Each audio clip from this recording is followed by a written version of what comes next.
Looks like we're live. Hi, I'm Jerry, and we're wanting to give you the truth about how to qualify for Medicaid without having to spend down your life savings. And, my notes are right behind me, so sometimes I look up, that's what I'm looking at. But in general, we want to maximize and optimize what um, you're entitled to keep. Um, we believe you paid into the system. Medicaid is part of the system, part of the Social Security system. If you look at it, we have Social Security, we have Social Security disability, we have other government programs, and Medicaid is one of them. Your FICA taxes, your federal withholding, those things have been taken out of your paycheck pretty much all your life if you're a W 2 employee anywhere. And, or if you're self employed, you've paid those self employment taxes. That's what that FICA goes to, too. So you've paid into the system, and Medicaid is the payor of last resort. So we want to maximize and optimize the benefits that you have available to you, either for yourself or your husband and yourself, or your wife and yourself, or your mother or your father. So basically, let's just break it down simply. They're going to look at what are your resources? What are your countable resources? This would include any cash, any bank assets, any stocks, bonds, mutual funds, IRAs, annuities, life insurance, any type of property. That's all included in your countable assets. Depending on if you're married or if you're single or widowed, you can only have a certain amount of countable assets according to the federal law, and it's administered by the states. And we just happen to be in the state of Illinois, so we'll use the state of Illinois, and they use $109,560 for someone who is married. And so that's on the asset side. On the exempt side is your home, a car, a prepaid burial, or a irrevocable burial trust, which is something we can always talk about. That's sometimes where we can put some funds. And your personal items, those are all exempt. So the idea here is this. We want to make your countable, we want to move your countable assets to the exempt side if we can. That's how we qualify for Medicaid. And there's a few strategies to do that. One, very simply, is turn your assets into income. Now, when I say a strategy, assets to income, there's a little bit more to it, but in a sense, that is what it ends up doing. It ends up, turning assets into income. So I'm just looking at the stream here. I don't want to completely end it. I just want to pause it. So I don't know if that means I've never done this before. So I'll just hit end right now.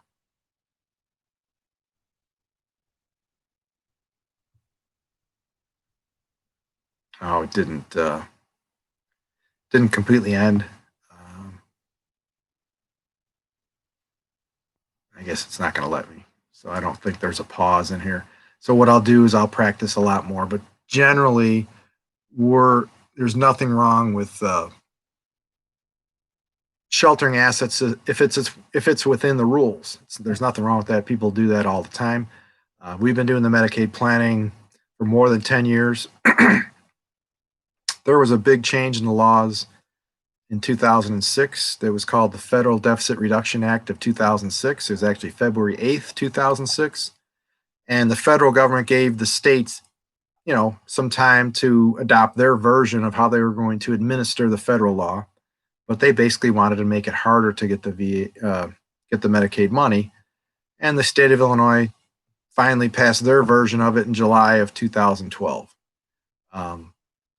So it took them 6.5 years roughly, which, they left a few loopholes. So the assets to income strategy is a good strategy. There are better strategies as well. We may want to put together what's called a half a loaf strategy, where in a sense we would intentionally qualify someone and create a penalty period, which is perfectly fine. And then we would put a stop loss as to what they would have to pay to the nursing home. So I'll just give you an example. It wouldn't always work out this way, But let's just say someone had $100,000 and we took 50,000 and we did something with it where we would create a penalty. And then we had the cure with the other 50,000 so that we would pay that penalty back for that period of time. And let's just say that $50,000 transfer would create a 5-month penalty because the nursing home was $10,000 a month. After 5 months, that other 50 would be protected. It would be left to be in charge of the family or the loved one. That's just a basic Medicaid strategy that happens all the time. So we've just introduced 2 strategies. One, we can do assets to income, where maybe we don't have a penalty, but maybe we don't protect as much money. The other would be the half a loaf strategy, where we take a chunk, we transfer it to a family member, and then we have the family member pay back that other 50. It's not exactly the way I just said it is, but that's the strategy. There's 2 important things to put in there that are, the legal professionals do, and then we qualify for Medicaid. Then the rest of it is a bunch of documentation. All of this is disclosed to the state. There's no hidden agenda. There's no hiding of anything. It's all disclosed because we use the rules in your favor. The good news is that's for a single person. We can't protect more than that for the single person. Now, in a sense, I did the example of 100,000 where it took 50, and sometimes we can protect a little bit more than 50,000, but we would tell somebody that right up front. And that could be a result of, hey, their nursing home private pay rate might be 10,000 a month. But if they have $3,000 a month of income, well, then they don't need $10,000 a month from their own assets to pay that 1 month. They only need 7,000. So that's where we may be able to protect more than the 50. So they have 3, they only need 7. So take the 7 from the other. So maybe we can transfer a little bit more than the 50. That's all done in math. We do that up front. So maybe we're able to protect 60,000, but we have the 6-month penalty, which we have to pay for 6 months. We have $3,000 of income a month. 7 times 6, the 7,000 that we have to pay, that's 42. So maybe we can protect 58. So you get the idea. We always base it on the income first. But that's just a basic calculation. All the other stuff that we're doing is legal. It's the 2 strategies we're talking about, the transfer and the cure. Those are legal strategies, that we disclose. The rest of it is a bunch of documentation and a bunch of legal things that, we have attorneys do. We have professionals do. We have companies that take care of the application. We have companies that follow up that are your representative, your approved representative. So we just want people to know that they can protect some of their money, even if they're widowed or single. Now, if someone is a married couple, they're afforded more protections. Now, they get $109,560 right off the bat that the spouse that stays at home that isn't in the community, the nursing home community, can protect right off the bat.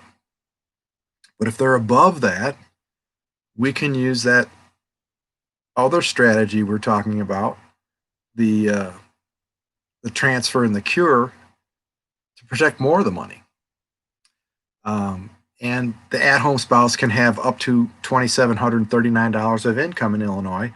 So if they don't have that right now, we can take from the spouse that's in the nursing home and give the spouse that's at home some of their income. That's legal.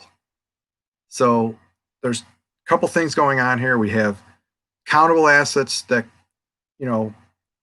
we can transfer, that we have up to 109,560, and we have other strategies to protect more than that.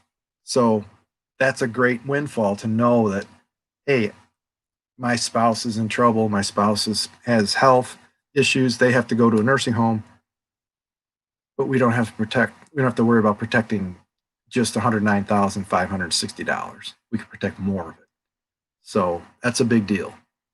Of course, the home is exempt. And once we do the planning, we're also protecting the home down the road with strategies to say, okay, one of the things we want to protect is any Medicaid recovery.